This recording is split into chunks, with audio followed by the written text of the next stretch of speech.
What my garden knew that I didn't. How garden taught me to forgive the years I spent overworked. For most of my life, I believed in a simple equation: work harder, and one day you'll finally bloom.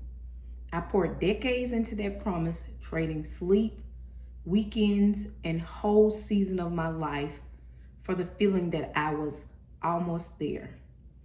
Then I started gardening, and a stubborn perennial quietly dismantled everything that I knew it didn't care about: my deadlines, it didn't flinch at my burnouts, it simply grew on its own schedule, indifference to my urgency, and somehow it bloomed anyway.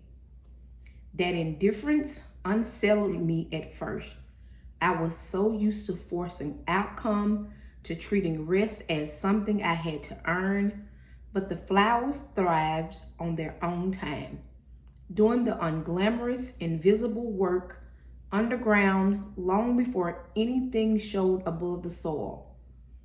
Watching them grow taught me a truth I had been too busy to notice. Nothing alive grows by being rushed. The blooms was never the point. The patience was. One morning, while I was pruning away a tangible dead wood, the lesson finally landed in my chest instead of just my head. My worth had never actually been measured by my output. I had absorbed that belief from a culture that runs on a frantic, breathless pace, and it's called ambition. But nature doesn't reward hustles. Nature insists on seasons. There is a time to grow, a time to rest, and a time to let things fall away. And none of it is negotiable. That's when I started to see my burnout years differently. For a long time, I thought of them as wasted, as proof that I had measured my life by the wrong things. But standing there with shears in my hand, I wondered whether those years weren't wasted at all, but a lesson in what not to prune. They showed me exactly which part of myself I've been starving and which I needed to finally let go of. So I began to strip away the hustle in the same way I cleared the dead wood. Branch by branch, I let the ideal that peace is something you reach only after the checklist is empty. The checklist will never empty.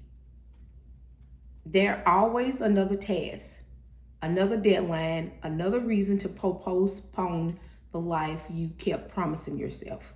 The garden refused to play along, and slowly, so did I. Garden forced me to slow down enough to forgive the version of me who didn't know any of this yet. She wasn't lazy or broken. She was just doing her best with the only equation she ever been handed. I don't resent her anymore. I'm grateful she kept me alive long enough to learn a gentle way to live. These days, I measure my life less by what I produce and more by whether I can stay present for a single quiet morning amongst the flowers. The years I spent overworked are behind me, and I've stopped demanding that they apologize for themselves.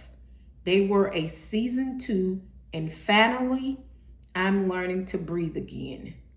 Don't forget to like, comment, share, and subscribe, and hit the thumb button. Be great.